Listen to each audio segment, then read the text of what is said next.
My name is Jennifer Johnson and I raise sheep for their wool.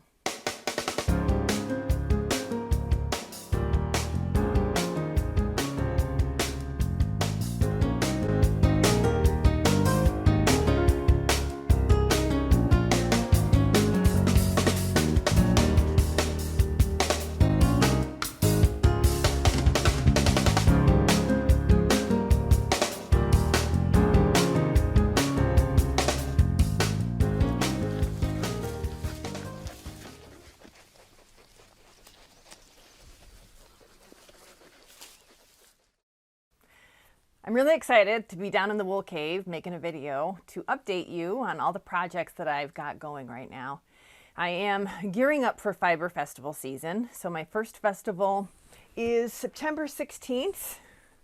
It's the Western New York Fiber Arts Festival. This is a little flyer they give me. And this is my local festival. It's down in East Aurora. It's about an hour south of me. And this is the festival that I've gone to since I started doing festivals. It was my first one. It's changed venues over the years, but it's really nice. And so I'll have my full range of wheels and drum carter. And I like to have a sampling of wool, you know, hand spun yarn. Normally I'll put 1 ounce bats in the booth. This year I'm thinking I might experiment with making roving. Handmade roving from the drum carter, so I'll show you my strategy and my technique for that. The next festival will be a new one for me. This is up in Greenwich, New York, which is in the Adirondacks, and it's near where my son lives, so it's going to be really fun because I'll be staying with him and his girlfriend, and then he's going to be helping me the whole weekend, so I'm pretty excited about that. That's September 23rd and 24th. That's a 2-day event. It's the next weekend. And then the third festival this fall is the one in October I do, which is Rhinebeck, which is down near Kingston, New York. And that's an enormous festival, if you've heard of the Rhinebeck Fiber Festival. And I'm really honored and excited to have a booth at that event. I've had a booth there 3 or 4 times. So it's Building C, Booth 8 is my location. I have that written on here. So it's in one of the exhibition halls. So because of that, I feel a little bit of pressure to get some wool made up. And my fleece auction, which is the big way I offer wool to hand spinners, is raw fleeces via an auction. That finished up in May. And the last of the fleeces have found homes. And now I'm working on all the fleeces that I decided for one reason or another weren't really a good fit to go into the auction. The fleeces that I submit to the auction are the super premium. They're the ones that are extremely clean, have no issues at the base of the staple with, you know, second cuts or, you know, rise, making there be little neps and stuff. And so those are the ones that I hold back, and I'll work on those. This year I was also fortunate to be able to purchase fleeces from a local farm that has some of our sheep, and they use my shearer, and the fleeces were really nice. So I bought those back, and I'll be processing those. And it just depends on what the fleece is like as far as what I decide to make with it. For example, on the wheel right now, I have some light gray wool from RU Ivy. And Ivy's one of the ones that moved on to that other farm. And she's a gray cat mugget. And I am spinning this into yarn. And the reason I'm spinning it is I'm not sure what happened when I washed it. It came out a little sticky. So I'm not certain if it's the technique I used to wash it, the detergent I used. I went with an unscented laundry detergent, Clean and Gentle, I think it's called, because I had gotten some negative feedback about fiber I'd sold to somebody that didn't like the laundry soap scent because it smelled like Tide detergent. So it doesn't feel like my fiber normally does. Kind of sticking. It's a little harder to draft. So I'm just going to spin this up myself, just doing this short forward draw. I do this. This is how I started to spin. This method I used, and it's just going to be a nice 2-ply worsted weight for really nice for sweaters, cabling. It's still fairly soft. The farm that I sourced this from, she does not do micron testing, and I suppose I could have sent some wool out to get tested, but I didn't. I just dug right in. I can tell by the feel of it, it's probably maybe 25, spinning fineness of 25 or 26. It's not super fine, but it's still nice.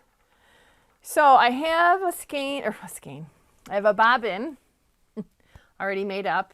I'm working on getting this bobbin to about the same amount.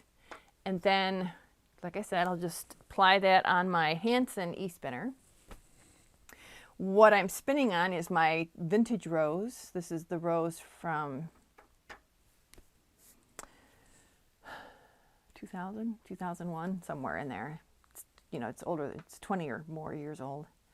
I'm using a standard E-flyer, and I like this for my fiber because I used to wear grooves in the guides of the older style.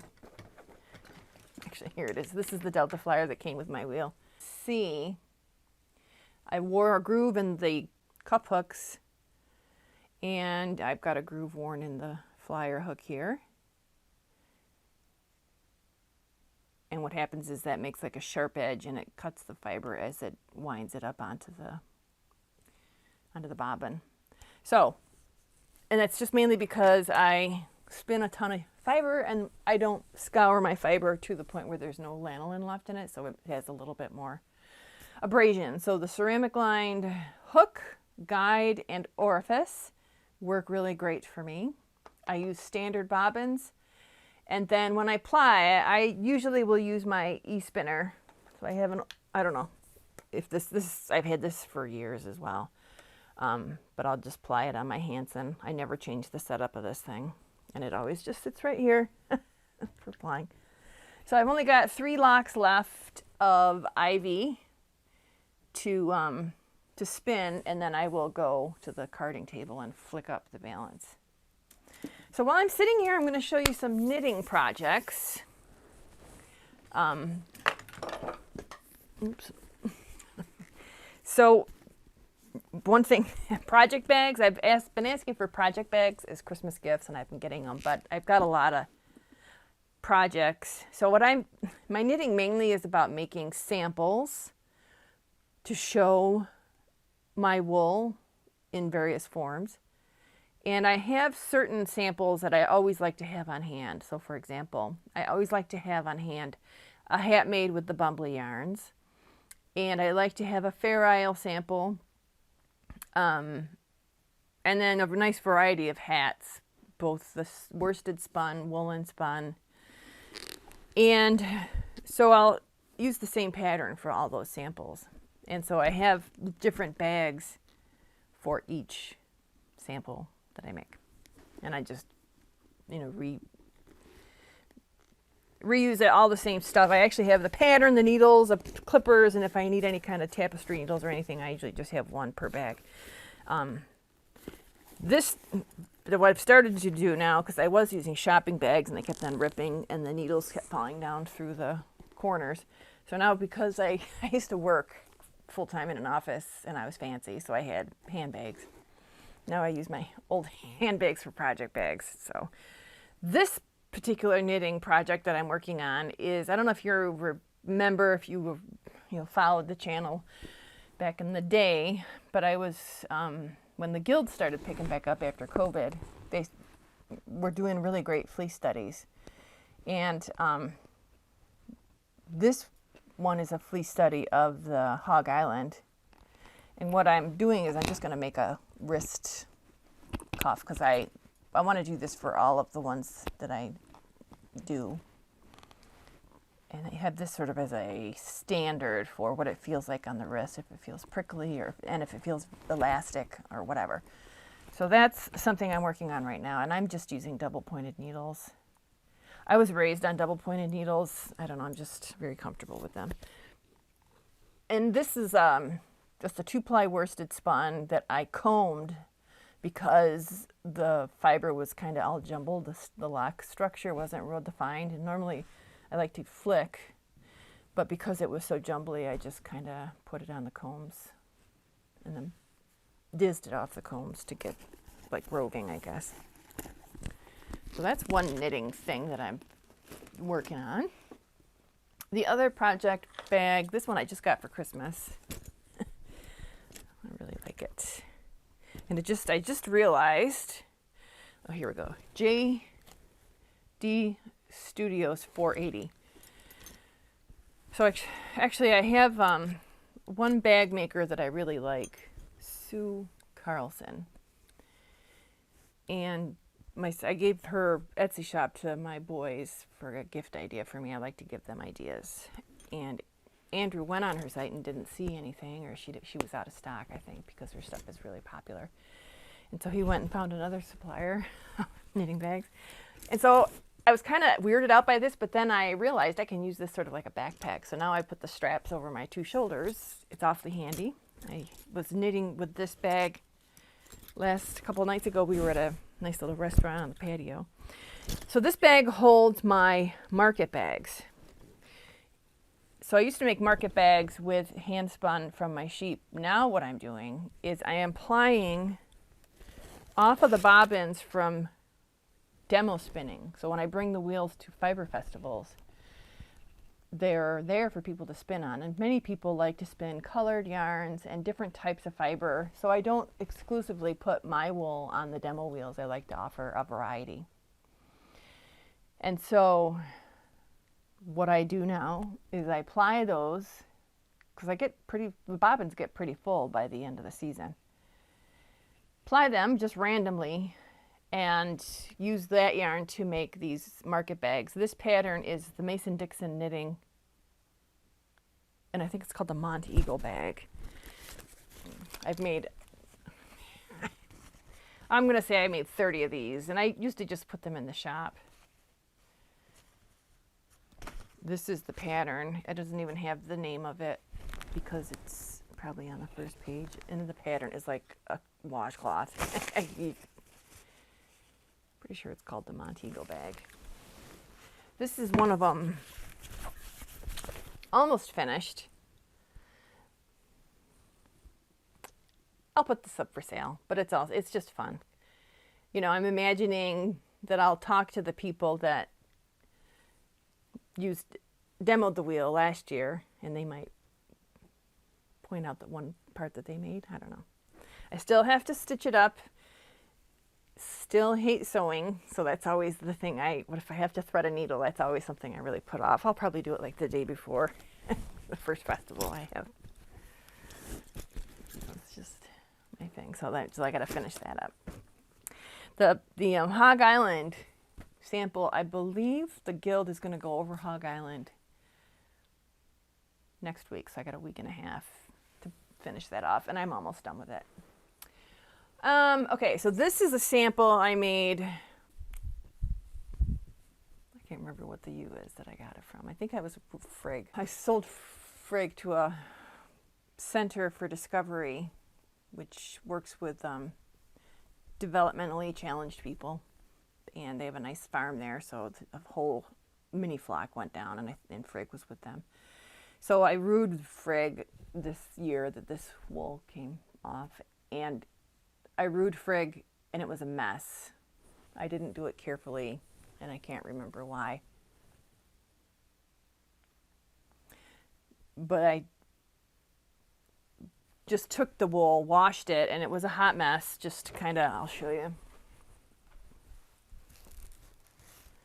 Just lots of bits of dirt and not organized at all, just a mess. But it's really soft. You know what I didn't rue? I sheared her. She had a prolapse, and then she was having a lot of issues with her udder. So yeah, so we sheared her because I wanted it to go fast, and that's what happened, and it was a mess. So I'm just using my hand combs, my Majacraft regular standard combs. They're 72 TPI. And I made little clouds with it, and then spun from the clouds, spun a woolen long draw for this. So it's really squishy and it's super soft. And the thing about my attitude towards wool that has little bits in it is by the time you comb it, you spin the singles, and then you ply it, and then you knit it. Each of those steps, you're picking out bits. So by the end, I really don't, I mean, it's not bad. There's not a lot of VM in here. And this hat is really a warm hat just for wearing. I would wear this out in the barn in a minute. Really comfortable. No itchy at all. So I need to wash this, and like I said, this will be a sample. It'll go up in the booth. I have these little hat thingies that you can just set it on, and nice. And I got to check and see if I have any. I think I have some yarn left from this. I do. So I might spin up the balance of this and try to get another black hat out of that. All these random things. So I think that is it for knitting.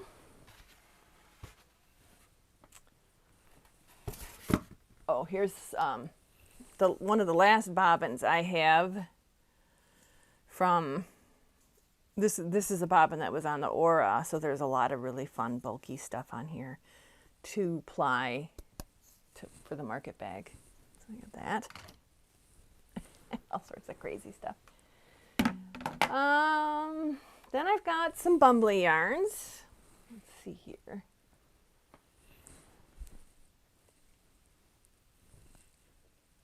Yeah, there's 2 skeins of bumbly. These are from Mrs. Hughes. So that was one of the fleeces that I held back and did not put in the sale. Mrs. Hughes, I sheared her this year. And it's such a bummer because I like her fiber so much. I love the color. But every year there's some issue with her. I rooed her one year and she had quite a bit of stuff on the top of the fleece from the prior year that I never took off. So I ended up processing that, and that's when I figured out how to make this bumbly yarn. Then the next year I tried to rue her and she didn't rue. I think it's because she wasn't bred, so she didn't have as good of a break. So that fleece was kind of a mess because I was just cutting it off with scissors because the shearer had already been and gone. This shear is the, this was the fleece that I had her sheared, and she sheared okay. It was kind of a mess. I have to clean her off. And the tips were pretty good. So I was able to take some parts of her fleece and make bumbly yarn because I had coils and stuff. So I have 2 really nice skeins here I need to wash. One of them I'm going to have to pull a little bit from because I have a knitter that bought Mrs. Hughes's bumbly yarn last year and she ran out. So I need to pull off like 20 yards for her. But I got to wash this too, still. I don't even know what that is. I've always got these little random, it's a fiber laying around. So that's that. Okay, then I spun up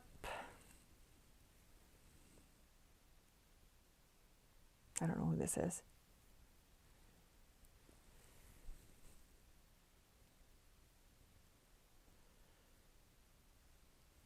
I can't remember who this is. It's probably Mrs. Hughes that I put on the drum carder and then pulled it off in Roving, very textured though. I'm going to offer this as yarn because if you knit it up, it's going to make a nice woolen, because I spun it woolen, long draw. So I have that done. This is from Brunhild, who's a gorgeous gray ewe. So I flicked her and spun this. I think this is the only skein I made. It's a 2-ply worsted, I don't know, fingering or sport weight or something. I don't know. Not really good with weights. Need to wash this. It's really soft. And it's got some nice squish to it. So I'm going to wash that, hang it, mark it, get it in the shop. Then the other thing I'm doing, this is really new. And this is one of those things where I'm thinking, why haven't I been doing this all along? Because I really like it. So what this is the balance of Mrs. Hughes fleece that didn't have the well-defined curly tips to make a fun bumbly yarn. They were kind of like fuzzy matte on the top. And the fleece was clean, pretty free of VM, but it did not have very organized lock structure. So I just loaded it on the drum carder.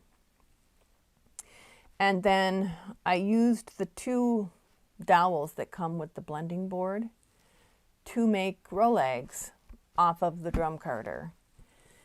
And then I'm taking those Rolags and I am spinning those long draw, which is what my understanding is, that's what you're supposed to use Rolags for a woolen yarn, not bumbly. So it's going to be a lot like this one, but I'm using a totally different technique to make it. And I really loved this process. It was really, I enjoyed it. It was just really fun to make those Rolags. And now I know I've got a ton of different yarn that's just been sitting in bins, not yarn, wool, that I couldn't flick it any longer. But I'm going to start doing that and making more woolen yarns versus just the stronger worsted, because the woolen I feel like makes really nice accessories, nicer garments and stuff. So that's what I'm working on. So I'm gonna set that up right now on my wheel. All right, so when I finish spinning, when I stop, I don't do all that wrapping stuff.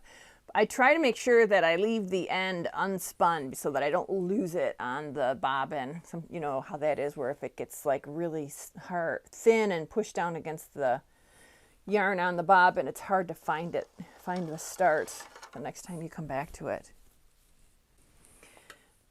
Okay, slide off the bobbin. I always cross my break band. See that quick here.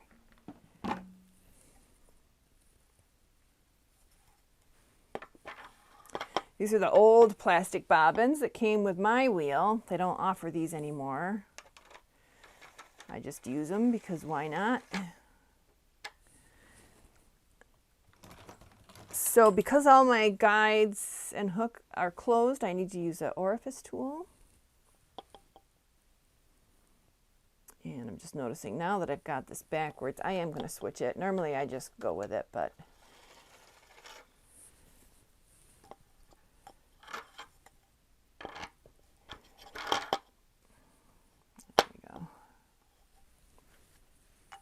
and you just treadle the flyer right on, easy peasy, tighten it.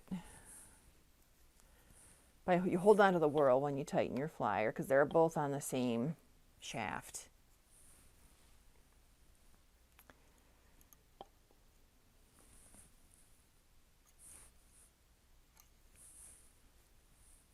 I call this my wool cave, if you've never seen my videos before. And I call it the wool cave because it's kind of dark, and some might say cozy.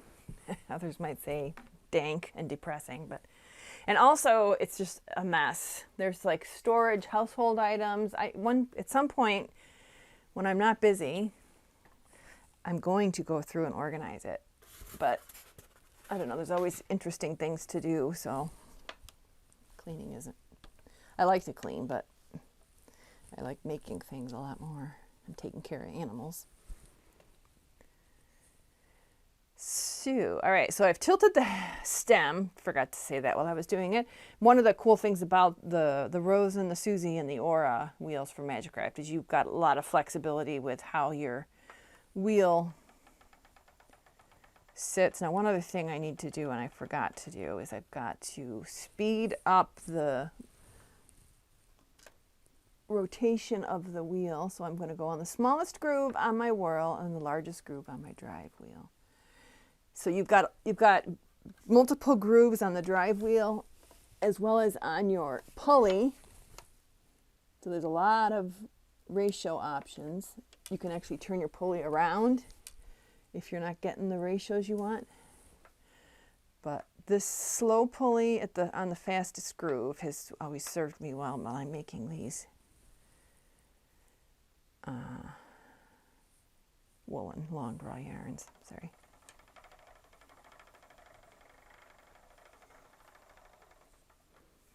I'm going to tighten up the tension a little bit because I really like it to give me a lot of resistance, a lot of opposition tension as I'm drafting.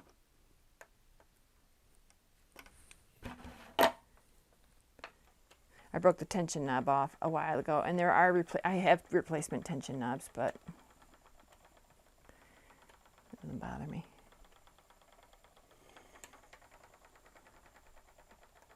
It's a little like grabby. I was going to say gooey.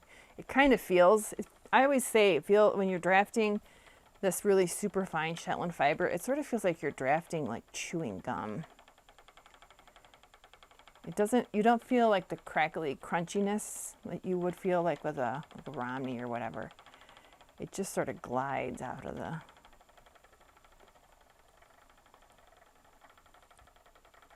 A lot of texture here, but I don't care.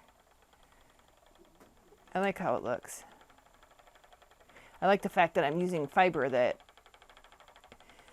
otherwise, in the past, this would have either gone into my comb top, or even before I started doing mill yarns, it probably would have gone in the trash. And I prefer using it as yarn, hand-spun yarn, over the comb top because I have a terrible yield with the comb top, and by doing it like this, I'm using it all. Makes sense.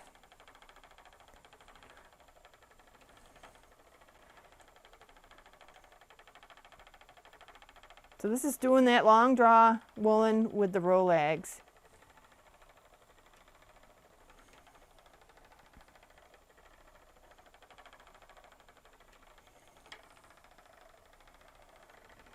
So I'm gonna finish this off.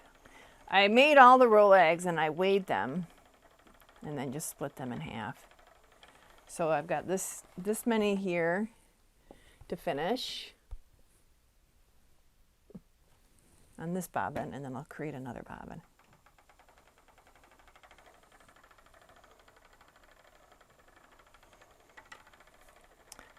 You guys remember when I did long draw for the first time? I was mystified. But I do it a lot now. I like it.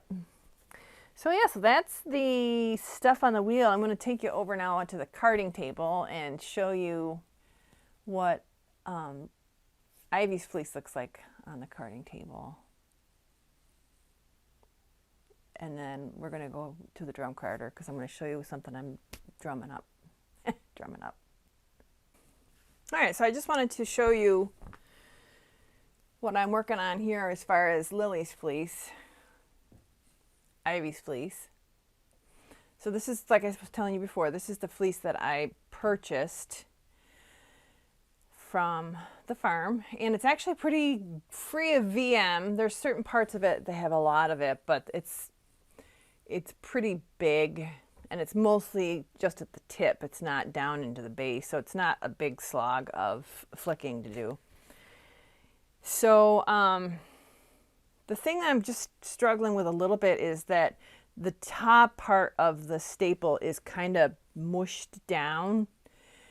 So as I am flicking, and I decided that I wanted to flick this, although some of these I am combing also.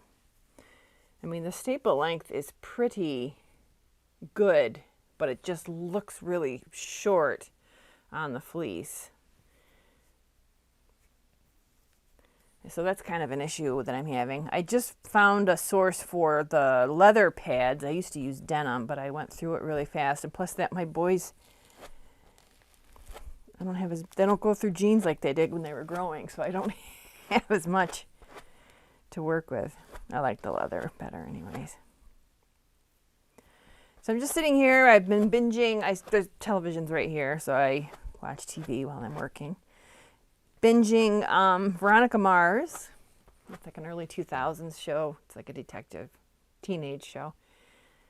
I don't know why I never watched it when it was on. And that is where I'm getting. Much of the fleece is a pretty light gray, almost going to spin up whitish silver, pretty. There are sections though that are nice and dark. So I'm saving those because I might end up drum carding some of the darker stuff and making bats.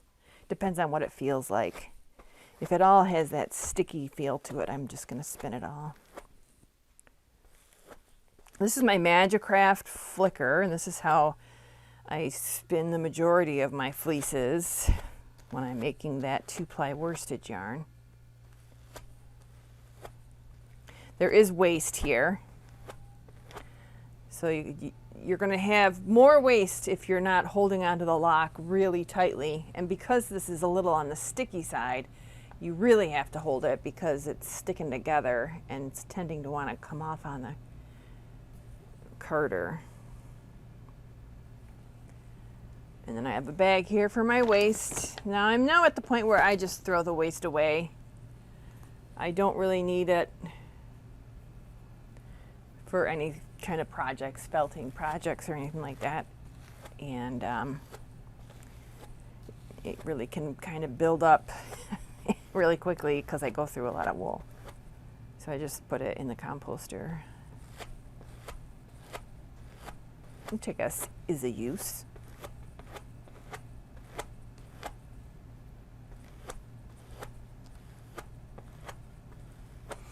So I'll sit here and I'll just do this while I'm binging a show. Put it in the basket, and once I get a good amount on the basket, there's my waste. I will move over the wheel. Usually it's when my hands start to cramp up. Usually it takes me about an hour before I want to switch to another task. So there's the lock pre-flicking. And it's pretty greasy. I mean, I'm feeling the grease on my hands, which for me, that's not a bad thing. Because once I ply it, I'll wash the yarn one final time. And then hang it. I don't weight my yarn when I wash it. So pretty. The other thing too, when I spin from the lock, I always spin from the skin side, the direction, skin side first. So I'm drafting the skin side, and this is the side that is exposed to the elements, or the side that's rubbing up against the coat. All right, so that's Lily's fleece. It's not Lily, it's Ivy. I don't know why I keep saying Lily.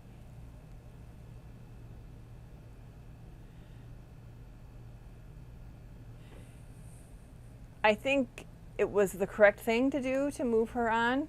You know, as far as the fleece is nice, it's not as fine as what we have now in our flock. I actually have a ewe in our flock from Ivy, little Juliet, who gave a gorgeous fleece this year. Oh my gosh. And also there's a pretty rapid fall off, so a lot more coarse britch wool, which is what this is. There's a lot more of this is in proportion to the finer stuff on her fleece. And that's probably the reason that she didn't stay on the farm and was moved on. Pretty blue-gray. Now I'm going to make some roving from my ewe Brunhilde, but the first thing I have to do is I've got to clean off my drum carder from the Mrs. Hughes project. There's some wool left on here that didn't make its way off when I pulled off the Rolags. So I'm going to do that first. But before I do that, I want to show you some of the 1-ounce bats that I've made in preparation for festival season. This is wool from Amelia. This is really pretty Morit brown. Amelia is a spotted ewe, and again, it's a fleece that I was able to hold on to and did not put in the fleece auction. I don't remember why. This is one of the fleeces that I bought. This is wool from Circe. She She's now living on another farm. Not anywhere near as soft as our stuff, but soft. Really pretty light gray. And these are 1 ounce bats that I put on the, I flick them first to get them nice and clean, and then I put them on the drum carder and then just pull them off in bats so they are all aligned. So you could make a worsted, and you could also, if you wanted to, pull from the center and make a woolen. So there's some more of the gray, different shades of gray, darker and lighter. And some more of Amelia. So I feel pretty good about that output. So now I'm going to start cleaning. So 2 things I use to clean the drum carder. One is my shop vac,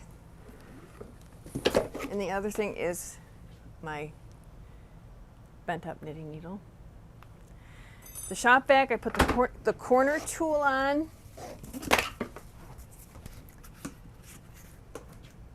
She's got wool in her because I also use her to package fleeces to suck the air out. I love this shop vac. But anyways, yeah, so I'm just gonna turn her on, and then I set her, you know, kind of parallel to the tines and just suck all the wool off.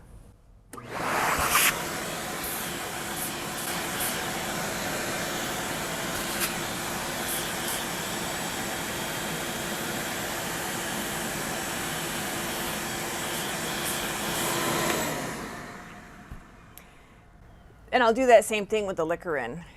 And I think one thing I've gotten appreciation for mills, when they have to clean all of those drums and stuff, because those things are enormous.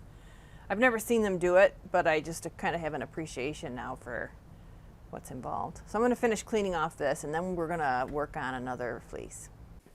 So fortunately, I am going to be drum carding gray, another similar gray. So I don't have to be super particular about clearing off everything, but I did want to try and get the little bumps out. I will also be able to pick them off as I am pulling off the roving. All right, so what I wanted to show you is, here's a kind of a new thing for me. I am going to take this wool from RU Brunhild. So I showed you the 2-ply worsted weight yarn that I made. I only made 1 skein. And at the end of that, I was like, you know what I'm going to do? I'm going to, for the balance of this, because it's a shorter staple, but it's nice. It's really clean, and there's not a whole lot of neps, so there won't, it'll have a little bit of texture, but not a ton. So my thought was that I'm just going to put this on the drum carder and pull it off as roving. And I'm going to just do like 1 drum full. I might spin it just to see if I like how it turns out, and then make the balance of this wool that way. Just see how much this is. Got my scale here. So there's 12 ounces there. So yeah, so maybe I'll make like a 1/2 ounce skein of yarn just to try it and see if I like spinning it. And then if I do, then I'll offer it as roving. All right. So let's get started with this. So Brunhild, she's lamb. This is her lamb fleece.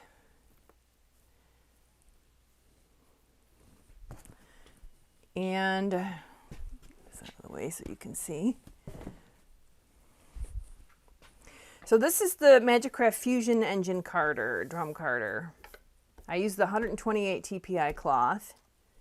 This is not where I normally card, but I like the lighting here a little bit better for what I'm making here.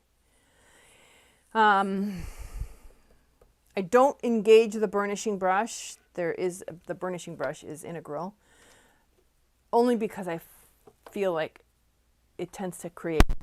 So I'll use the burnishing brush, but I just use it manually when I'm making bats or whatever from our super fine stuff. So I'm just going to feel if there's any crunchies or bits of straw. It's pretty clean, coated obviously.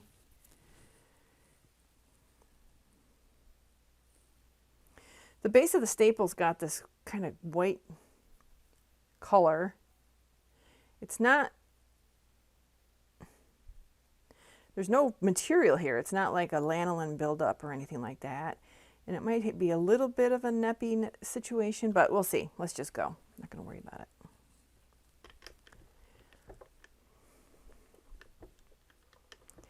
Nice and slow. This particular time I'm putting the locks on facing the liquor in. No idea why I just decided to do that, but we'll keep it consistent. It's sort of got velcroed on top of itself here, so I'm pulling that apart.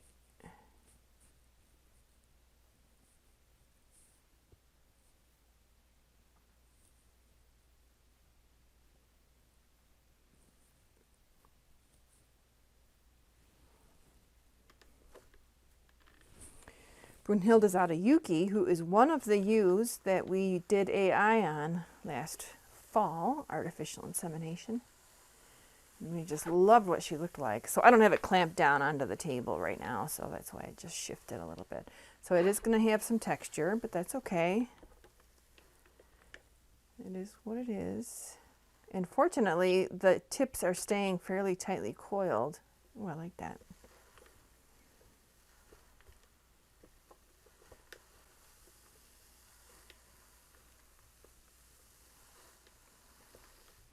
And I'm sticking close to the center. One of the nice things about the fusion carder is this flange here prevents fiber from getting down into the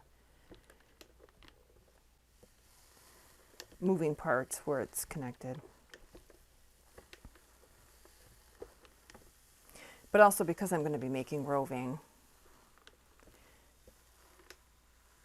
in a sample method here, I don't need to spread it out because I'll just pull it right from the center. I'll show you what I mean when we get to that part.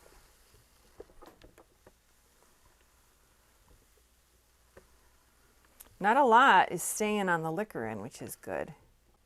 So I'm just trying this out. I have never made roving to offer to hand spinners. It's always something I just make and then spin myself. And normally it's when the staple lengths are on the short side, which hers is a little bit on the short side. So is Yuki's, by the way. Yuki's got kind of a shorter staple. Brunhilde is beautiful. I'm going to put a clip of her on here. I don't think I've featured her in anything. Just a really striking ewe. I'm going to remove this. This is probably just, I don't know what it is, belly wool or whatever. I sheared her. Is that right? I'll have to double check that. I'm pretty sure she was sheared.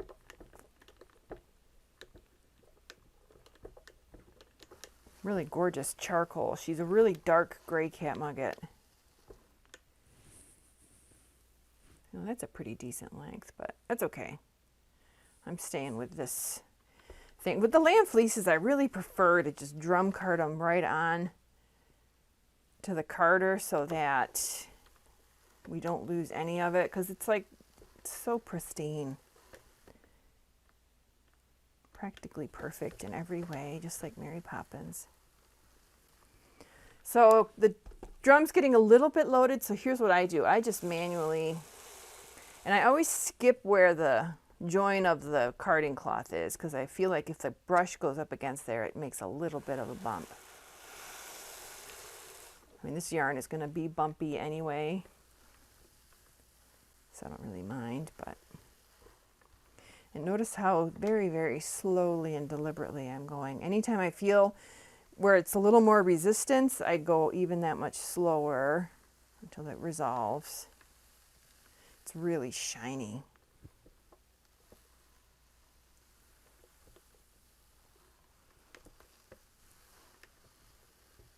Super pretty. All right, so now all of the fiber has been passed onto the drum. So now I'm going to get my little Diz, if I can find it. There it is. So this is the brass Diz that comes with your drum carder. It's also available just on its own. And it comes with a little Diz hook, but I've misplaced it, or it's probably in with all my demo equipment. So I'm going to use this small crochet hook. And I'm going to use, there's 3 hole sizes, depending on what kind of roving you want to make. I'm going to use the second smallest, and I'm going to get something to put the roving in as it comes off the carder because it's kind of dusty and dirty over there. So take my hook, put it through the Diz. This is the way I do it. I don't know if it's correct. So now there's going to be quite a bit that comes from this side. That would be the beginning. And so what I do is, because I don't like the loop, it's just a little idiosyncratic thing about me. I like it to be like that. And now as I'm pulling this off, I'm pinching. What I'm imagining are the beginnings of the fibers, the locks that are just making their way through that hole. And I am pushing against the handle with my hip to prevent the drum from moving. I want the drum stationary as I Diz off my roving. I made a video about this when I was working on Septima's fleece. I think hers was the first one I did like this.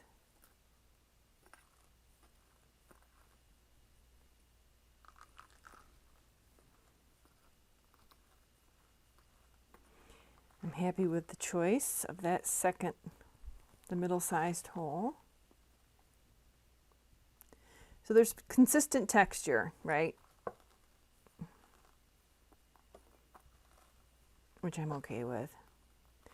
As long as it's consistent and it's not like all in one big lump, or it's like the isolated only bit of texture in the entire roving.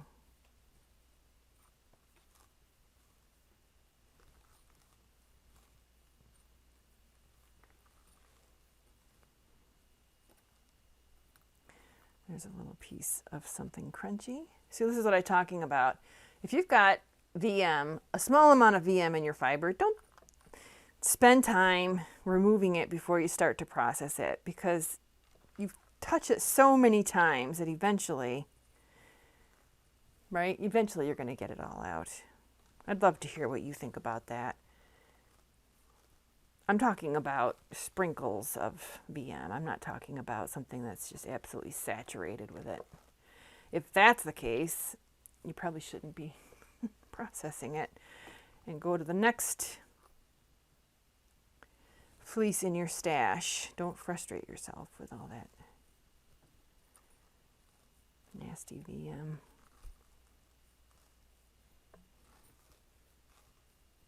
So yeah, because that's the other thing. When I am processing fleeces myself, I make that determination when I go through them all before I even start the auction. Weigh them, touch them, feel them, look at them, and make the decision. Am I keeping this one, or am I offering this to hand spinners as a raw fleece? If I'm offering it as a raw fleece, then I will skirt it very aggressively. If I'm going to keep it for myself, I don't skirt it very much at all, because I want as much fiber as I can get, and I don't mind a little bit of dirt and stuff. And then I will pull out bits that aren't usable as I'm processing, rather than skirting it off in the beginning. Just because for me, it's my ewe, right? And I feel like I'm spending time getting to know her a little bit better by working on her entire fleece. Why would I not want to work on everything? That's just my approach when I'm working on my... It's starting to get a little bit thin, but I'm just going to continue, hoping that it'll maybe... Actually, you know what? I'm going to stop and just start another one. So it's really incredibly soft, and it's got the tips, a little bit of texture here. Let me just see what happens if I try to pull that out. It's still a little bit connected, and so it will, you know, as you're drafting. So one of the things I'm going to have to make sure I do as I draft this is not, sometimes you know how you filter as you're drafting, and you keep the residue, the junky, bulkier bits back in your source fiber. You're not doing it deliberately, but so you have to make sure you let yourself make those textured bits pass through, if that makes sense, rather than holding them back in your palm while you're drafting. See, it's really cool because this one here has got a lot of coil. And well, I don't know. I think it's nice. And it's something different. You know, I mean, just working with natural colors, it's fun because, you know, I've got, like, this is a really pretty dark gray. So it's, you know, rewarding in that. But I'm getting to the point now where, you know, I need something else. And so texture is one of the things that I'm enjoying playing with. And, you know, I only process and spin my own sheep's wool. And so I'm processing and spinning the same type of wool all the time. And I think that's another reason why I'm driven to try making different things.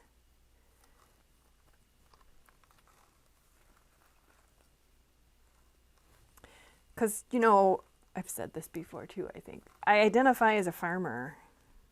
I'm a spinner and I'm a knitter. I knit first before I had sheep, but, you know, my main passion is raising and caring for sheep to produce wool for hand spinners. And the spinning is something I love to do, but this is going to sound weird. The idea of spinning fiber that's not from my sheep to me seems like a waste of my time because I'm always going to have enough fiber. Even if I get through all my fleeces, they're all washed and processed, I still have other stuff from prior years that I kind of say, yep, I'm sick of this, I'm putting it in a bin and I'll come back and do something with it later. So I think that was everything I wanted to show you today. I mean, there's other things. I'm just now looking at a basket full of wool. I'm probably, now that I've become more confident with drum carding, this is what I was talking about. So this is a basket. I think this was from Koki's fleece. It's so soft, but it is so short. But I would throw that on the drum carder now and make a hat from it. What else is in here? Oh, this is some incredibly old roving from way in the beginning. Probably should have felt that. This is some mill yarn. So like I said, I've got stuff like this. I don't know why that's in there. All screw. I got stuff like this all over the place. That's some of that Cornwall from Cindy. So once I get through the fleeces, there's plenty to do. So that's pretty much the update from the Wool Cave. I'm getting really excited about Fiber Festival season. Hopefully, if you're a local person, I'll see you at one of the events. I appreciate you stopping by to watch this video, and I hope you can come back again soon.